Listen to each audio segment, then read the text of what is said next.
اندازہ کیجیے آپ کیا حضور بتا رہے ہیں ان کے بارے میں. راستے میں گوبر اور خون پڑا ہو تو وہ اتنا دھبا بھی برائی کا اپنے اوپر لگنا پسند نہیں کریں گے. وہ چلیں گے تو ان کے پیر کو گوبر نہیں لگے گا, جو ان کے ہاتھ میں لکڑی ہوگی وہ لکڑی کو بھی خون نہیں لگے گا. اتنی شفاف زندگی گزاریں گے. منسٹرز ان کو دیکھ کر پریشان ہو جائیں گے, بولیں گے یہی مسلمان, ان کو بلاؤ, ان کو بازو بٹھا کے جلسے کرو. پیارے دوستو, وہ لوگ تو اتنے شفاف طبیعت کے ہوں گے, بات سنی لوگ بھی پریشان ہو جائیں گے, ان سے دوستی کرنے میں فخر محسوس کریں گے, لیکن پھر بھی اس کے باوجود ان کو ایمان, وہ ہر وقت بال مڈاتے. میں نے کہہ رہا ہوں, اب میں بولا تو آپ بولیں گے مولانا ہمارے اوپر حملہ کر دیے. میں نہیں بولتا, آگے رسول اللہ خود بولتے ہیں. اب آئیے میرے آقا انعامدار مدنی تاجدار دونوں عالم کے مختار صلی اللہ علیہ وسلم ارشاد فرماتے ہیں, قربان جائیں میرے آقا علیہ الصلوۃ والسلام کے. نبی کریم رحمت عالم نور مجسم صلی اللہ تعالی علیہ وسلم نے فرمایا, نبی کریم علیہ السلام کے غلام حضرت ابو سعید خدری رضی اللہ تعالیٰ عنہ ارشاد فرماتے ہیں, رجل احدى يديه مثل ثدي المرأة او مثل بضعة تدردر. قال ابو سعید اشهد لسمعته من نبي صلى الله عليه وسلم واشهد اني كنت مع علي حين قاتلهم فالتمس فيه قتل فأتي به على النعت الذي نعت النبي صلی اللہ علیہ وسلم. حضرت ابو سعید خدری رضی اللہ تعالی عنہ ارشاد فرماتے ہیں کہ میں گواہی دیتا ہوں کہ میں نے یہ حدیث پاک نبی کریم رحمت عالم نور مجسم صلی اللہ علیہ وسلم سے سنی ہے. ہر حدیث بیان کیے لیکن قسم نہیں کھائی, گواہی نہیں دی. یہ حدیث سب بیان کر رہے ہیں, حضرت ابو سعید خدری گواہی دے رہے ہیں, قسم کھا رہے ہیں کہ میں نے یہ حدیث نبی کریم صلی اللہ علیہ وسلم سے سنی, اور جب میں نے یہ حدیث سنی تھی تو حضرت علی المرتضی رضی اللہ تعالی عنہ بھی میرے ساتھ تھے, میں ان کے ساتھ تھا. جب ان لوگوں سے جنگ کی گئی, اس شخص نے مقتولین کو تلاش کیا گیا تو اس وصف کا ایک آدمی مل گیا جو حضور اکرم صلی اللہ تعالی علیہ وسلم نے بیان فرمایا تھا. قربان جائیں میرے آقا نامدار مدنی تاجدار دونوں عالم کے مختار سید الابرار صلی اللہ تعالی علیہ وسلم نے جیسی نشانیاں بتائی تھی کہ وہ لوگ ایسے شفاف ہوں گے, ان کی صورت ایسی ہوں گی, وہ لوگ اس انداز کے ہوں گے, تو میں نے دیکھا تو وہ ساری چیزیں اس کے اندر موجود تھی اور وہ شخص ہم کو مل گیا. اب آپ ذرا دیکھیں وہ کیا چیزیں تھی جسے نبی کریم صلی اللہ تعالی علیہ وسلم نے فرمایا تھا. تو میرے پیارے بزرگ اور دوستو, آقا علیہ الصلوۃ والسلام نے ارشاد فرمایا تھا, حضور نے ارشاد فرمایا, فقال رسول اللہ صلی اللہ علیہ وسلم یا منئنی اہل السماء ولا تأمنونی. فقال ابو بکر اضرب رقبته یا رسول اللہ. قال نعم فذهب وجده يصلي فجاء النبي صلی اللہ علیہ وسلم قال وجدته يصلي قال آخر انا اضرب رقبته. نبی کریم رحمت عالم نور مجسم صلی اللہ تعالی علیہ وآلہ وسلم کی اس پیاری پیاری حدیث پاک کو سننے کے بعد ہمیں پتہ چلتا ہے نبی کریم رحمت عالم نور مجسم صلی اللہ تعالی علیہ وسلم کی بارگاہ میں ایک شخص آیا اور اس نے کہا کہ اے محمد صلی اللہ علیہ وسلم آپ اللہ سے ڈریے اور آپ عدل کیجئے. رسول اللہ صلی اللہ تعالی علیہ وسلم نے فرمایا, آسمان والوں کے ہاں میں امانت دار ہوں اور تم مجھے امین نہیں سمجھتے, میں اللہ کے برگزیدہ فرشتوں کے پاس امانت دار ہوں اور تم مجھے امانت دار نہیں سمجھتے. تو حضرت ابو بکر صدیق رضی اللہ تعالی عنہ نے عرض کیا, یا رسول اللہ آپ اجازت دیجئے میں اس کی گردن کاٹ دوں گا. فرمایا ہاں. سو وہ گئے حضرت ابو بکر رضی اللہ تعالی عنہ جو ابھی سوال کر کے گیا تھا انصاف کیجئے. تو حضرت ابو بکر نے کہا یا رسول اللہ اجازت دیجئے میں گردن کاٹ دیتا ہوں. حضور نے اجازت دے دی, کاٹ دو اس کی گردن, گستاخ کی گردن کاٹ دی جائے. تو قربان جائیے نبی کریم رحمت عالم نور مجسم علیہ السلام کی اجازت دینے پر حضرت ابو بکر اندر تشریف لے گئے مسجد میں. تو کیا دیکھتے ہیں کہ وہ شخص نماز پڑھ رہا ہے, باہر نکلا تو گستاخیاں کرتا، اندر گھسا تو نماز پڑھتا. یہ ان کی علامت ہے، یہ ان کی نشانی ہے. اور یہ حدیث بخاری و مسلم کی متفق علیہ حدیث ہے. پھر اس کے بعد نبی کریم صلی اللہ علیہ وسلم نے فرمایا کیا ہوا ابو بکر، اس کی گردن کاٹ دی؟ تو حضرت ابو بکر نے عرض کیا یا رسول اللہ وہ نماز پڑھ رہا ہے. حضرت عمر فاروق رضی اللہ تعالیٰ عنہ آئے اور حضرت عمر نے عرض کیا یا رسول اللہ آپ مجھے اجازت دیجئے میں اس کی گردن کاٹ دوں گا. حضور نے کہا عمر اجازت ہے کاٹ دیجئے. حضرت عمر اندر جب گئے تو کیا دیکھتے ہیں سبحان ربی الاعلی، سبحان ربی الاعلی چل رہا ہے. بولے یہ اللہ کی تسبیح بیان کر رہا ہے، نماز پڑھے بعد گردن کاٹ دیں گے. واپس آئے، آ کے بولے یا رسول اللہ. حضور پوچھے کیا ہوا عمر کاٹ دیے؟ بولے یا رسول اللہ اس کی زبان پر سبحان ربی الاعلی کی تسبیح تھی، جو اللہ کا ذکر کر رہا ہے اس کی گردن کیسے کاٹوں، اس لیے خاموش آ گیا، نماز ہوتے ہی کاٹ دوں گا. حضرت عثمان بولے یا رسول اللہ آپ اجازت دیجئے میں گردن کاٹ دیتا ہوں.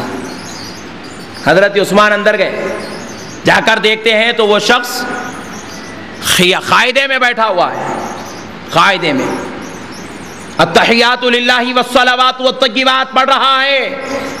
آپ اندازہ کیجئے اس حدیث سے کیا بات معلوم ہوا کہ جو گستاخ رسول ہوتا ہے وہ نماز بھی پڑھتا ہے تب بھی وہ واجب القتل ہے. وہ لاکھ ایمانداری کے مراحل طے کرتا ہے پھر بھی وہ قتل کا واجب قرار دیا گیا ہے. حضور نے معلوم ہے، حضرت ابو بکر کہہ رہے وہ نماز پڑھ رہا ہے، حضرت عمر کو بھیج رہے، حضرت عمر کہہ رہے میں سجدے میں دیکھ کر آیا ہوں. پھر حضرت عثمان اجازت مانگی تو حضور نے اجازت دی، جاؤ اس کا قتل کر ڈالو. حضرت عثمان رضی اللہ تعالیٰ عنہ آ کر عرض کرتے ہیں یا رسول اللہ میں نے دیکھا کہ وہ آپ پر سلام پڑھ رہا ہے، السلام علیکہ ایھا النبی کہہ رہا ہے، اشہد ان لا الہ الا اللہ پڑھ رہا ہے، واشہد ان محمد رسول اللہ کہہ رہا ہے. نبی پاک علیہ السلام نے کہا اے عثمان تم اس کے ظاہر کو دیکھ کر آ گئے، اس کا باطن بڑا گندا ہے. اللہ اللہ. ہمارے پاس وجے نگر کالونی مدینہ مسجد میں نماز پڑھاتا تھا، 3 سال میں نے وہاں امامت کی، جہری نماز کی امامت کرتا تھا. تو وہاں ہماری ایکٹیویٹیز، ہمارا کام چل رہا تھا، تو بازو والوں کو پر مارنے کا موقع نہیں مل رہا تھا. پورے محلے پر، پورے ادھر کے علاقے پر بہت بہترین طریقے سے گرفت بنی ہوئی ہے، تو بازو والوں کو موقع نہیں مل رہا. وہ لوگ بولے کہ بھئی ملے پلی کے بازو میں اتنا بڑا کام شروع ہو گیا مولانا، یہ کیا کر رہے ہیں؟ تو بولے کیا کرنا چاہیے، کس طریقے سے یہ مولانا کے شکنجے میں اندر گھسنا چاہیے. تو وہ لوگ کبھی زندگی میں امامہ نہیں بننے والے. ہمارے درمیان میں ہم کو یہ، ہمارے بچوں کو یہ ثابت کرنے، ہمارے محلے والوں کو یہ ثابت کرنے کہ ہم بھی سنی ہے، ہرا شملہ بن لے کے آ گئے تھے. اب ہماری مسجد میں ہمارے شملے کم، ہرے شملے زیادہ ہو گئے تھے. بحران ہو گئے، بولے کیا بات ہے بھی. اور کئی لوگ یہ اتنے بہروپیے ہیں، ہمارے لوگ دھوکہ بھی کھا گئے. بولے مول صاحب آپ اس کے بارے میں ایسا بول رہے ہیں. مول صاحب پرسوں ہمارے محلے میں دوست کا انتقال ہو گیا تو انہیں قبرستان کو چل کے فاتحہ پڑھا. مول صاحب انہیں برا کیسا ہو سکتا. ان لوگ ہمارے بھولے بھالے لوگوں کو بھولا بنانے کے لیے قبرستان جا کے فاتحہ بھی پڑھنے تیار ہیں، مسجد میں کھڑے ہو کے سلام پڑھنے بھی تیار ہیں. پھر اس کے بعد جو ہے آپ اگر بلا لیں اس کو تو وہ جو ہے آپ کے ساتھ جو ہے پھر ایک مرتبہ سما کی محفل میں وجد کرنے کو بھی تیار ہے. نہیں آیا گر جائے گا مگر کر کے تو بتاتا آپ کو لکھ جانا ہے نا ساتھ میں. پیارے بزرگ اور دوستو، مگر میرے آقا کی نالن پاک کا صدقہ جو ہے ساتھ میں، ایک دن بچے بہت متاثر ہو گئے. بولے انہیں فاتحہ والا ہے. بول صاحب ہو ہی نہیں سکتا بدبختہ. بولے ایک دن اتفاق سے وہ جو لڑکی کی زیارت 10واں تھا ہماری مسجد میں تھا، تو میں نے کہا میاں 10واں ہے، چلو آج تمہارے فاتحہ والے پٹھوں کو بھی بلا لو. اتفاق سے جا کے ہمارے نوجوان پکڑ کے لے کے آئے. میں بولا بول کے مت بولو، تم اپنی طرف سے بلا کے لاؤ، فاتحہ پڑھنا ہے. اب مسجد میں بیٹھے، جیسے ختم قرآن ختم ہوا میں بولا چلو میاں شروع کرو لا یستوی. شملے والے کو بولا پڑھ میاں چل. ارے نہیں صاحب آپ پڑھو. ارے پڑھ میاں. نہیں صاحب آپ پڑھو. اور بھری مجلس میں اٹھ کے کھڑے ہو کے میں نے اعلان کیا اگر یہ لا یستوی سنا دیا تو اس کے ساتھ میں بھی جماعت میں چلنے کو تیار ہوں. یہ آمن الرسول پڑھ کے سنا دیا تو میں بھی جماعت میں چلنے تیار ہوں. یہ لقد جاءکم کی صرف 2 آیت سنا دیا تو میں بھی جماعت میں چلنے تیار ہوں. اے بھولے سنی نوجوانوں، اس کے شملے اور اس کے پڑھنے کو دیکھ کر دھوکہ نہ کھاؤ. یہ تو بہروپی ہے، رسول اللہ کے زمانے سے یہی ڈھونگے بازی کا لباس پہن کر آئے ہوئے ہیں. پورے بچے پوچھے پھر مول صاحب خبر پہ ٹھہر کے کیا پڑھا انہیں کڑکڑا رہا تھا تو قرآن پڑھا سمجھا. یہ تیری غلط فہمی ہے. اللہ یہ سنیوں کو موت دے دے، جلدی بلا لے لوگوں کو، لوگ پوروں کو وہابی بنا دے، لوگوں کو نیک مولا، لوگ جماعت میں بھیج دے، لوگ تو سمجھ رہا لا یستوی پڑھ رہا. یہ بہروپی رسول اللہ کے زمانے سے ہے. حضرت ابو بکر نے کہا وہ نماز پڑھ رہا ہے، حضرت عمر نے کہا وہ سبحان ربی الاعلیٰ کہہ رہا ہے، حضرت عثمان نے کہا وہ آگ پر تسبیح پڑھ رہا ہے. تو حضور نے کہا عثمان تم اس کے ظاہر کو دیکھتے ہو، اس کا باطن تو اندر نجاست سے بھی زیادہ بدترین ہے. وہ اللہ اور اس کے رسول کی دشمنی لے کر اپنے دلوں میں بھر کے نماز پڑھ رہا ہے. اللہ اکبر. یہ سن کر حضرت علی اندر گھسے، اب تو کچھ بھی کر لے قتل ہی کر ڈالوں گا. جب جا کر دیکھے تو وہ دوسرے دروازے سے باہر نکل کے چلا گیا تھا. بخاری و مسلم کی متفق علیہ حدیث ہے.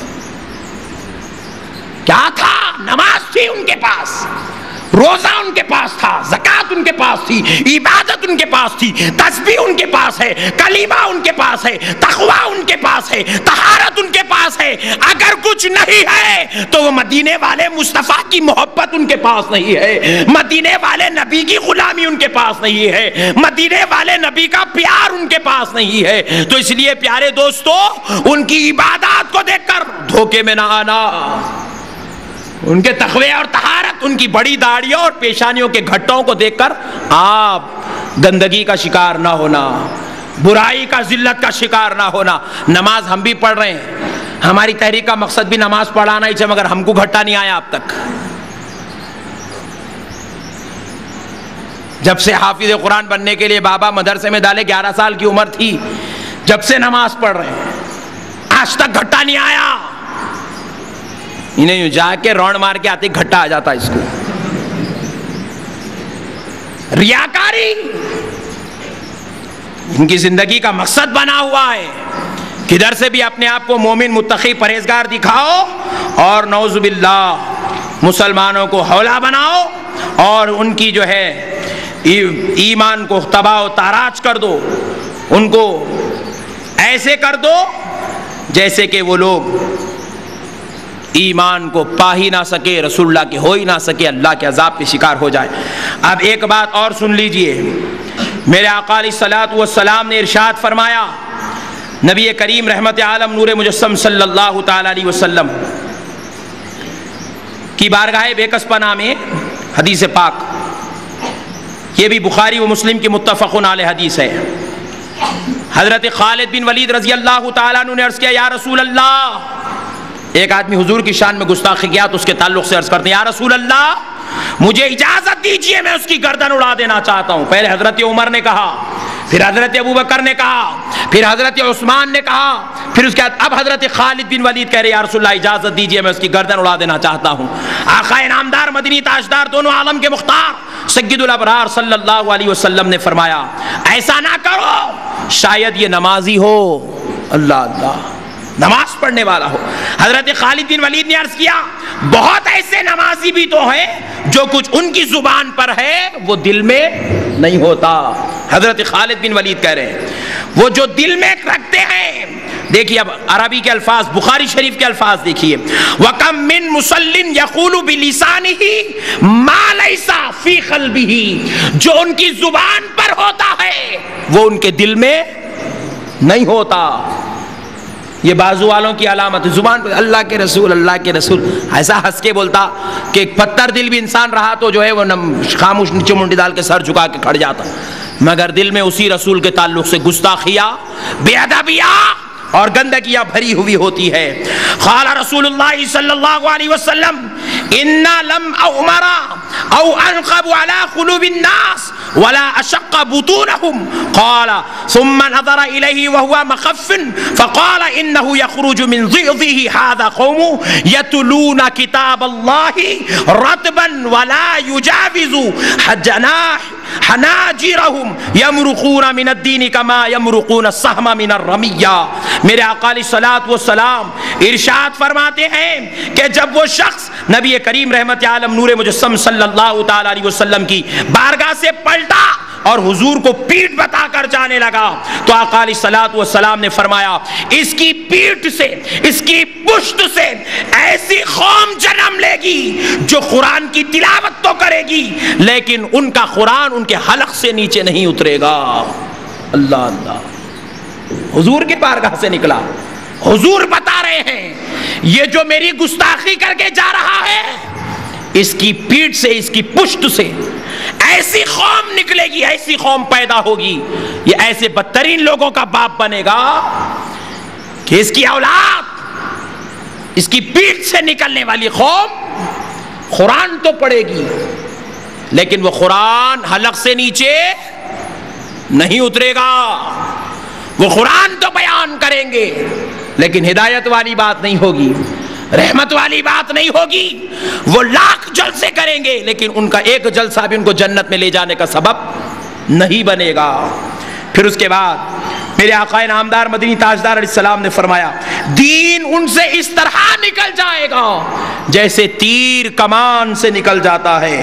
پھر اس کے بعد میرے آقا علیہ الصلوۃ والسلام نے فرمایا جب تم ایسی قوم کو پاؤ تو انہیں ضرور قتل کر دینا. اللہ اکبر، انجام ہے یہ گستاخ رسول کا. حضور نے فرمایا جب تم ایسی قوم کو پالو تو قتل کر دینا. آج بھی شریعت اسلامیہ، اسلامی مملکت میں حضور نبی کریم صلی اللہ علیہ وسلم کے گستاخ کو قتل کرنے کا حکم دیا گیا. آج بھی جہاں پر اسلامی حکومت ہے اگر ہے کہیں تو نبی پاک علیہ السلام کے گستاخ کو قتل کرنے کا حکم ہے. میرے پیارے بھائیوں، یہ ساری باتیں میں اپنی طرف سے کچھ نہیں بتایا، یہ ساری کی ساری چیزیں بخاری شریف، مسلم شریف کے انشاءاللہ اسی موضوع پر آئندہ جمعہ بھی ہم گفتگو کریں گے. آپ سے گزارش ہے کہ آپ اپنے بازو والے جن سے بھی ملنا جلنا ہے دعوت دے کے بلا کر لے کے آئیں، کیونکہ ہم اپنی بات کچھ نہیں کہہ رہے ہیں. میں نے ابو لہب کی بھی جو بات کہی وہ قرآن کے حوالے سے، حضرت ابو بکر، عمر، عثمان اور حضرت خالد بن ولید رضی اللہ تعالیٰ عنہ کے جو گستاخ رسول کے تعلق سے ان کا جو عقیدہ اور ایمان تھا اس کی خلاف میں جو ان لوگوں نے جو اپنی شان ایمانیت کو ظاہر کی وہ باتیں میں نے بخاری و مسلم سے آپ کے سامنے پیش کی. میں اپنی طرف سے کچھ نہیں کہہ رہا ہوں، بس اللہ اور اس کے رسول کا کلام آپ کو سنا رہا ہوں تاکہ گستاخ کا مقام ہم کو معلوم ہو جائے، نبی کی شان میں بے ادبی کرنے والے کا انجام ہم کو معلوم ہو جائے. اس لیے میرے بھائیو، اللہ اور اس کے رسول کا واسطہ بالخصوص ہے پیارے نوجوان دوستو، آزو بازو والوں کی لمبی داڑھیوں اور بڑے کرتوں چھوٹے پیجاموں کو دیکھ کر دھوکہ نہ کھانا. اللہ اور اس کے رسول کا واسطہ آپ اہل سنت کے ہیں، اہل سنت پر قائم رہیے، اہل سنت پر دائم رہیے، اہل سنت ہی کی خدمت کرتے ہوئے اپنی زندگی کو گزاریے. وما علینا الا البلاغ.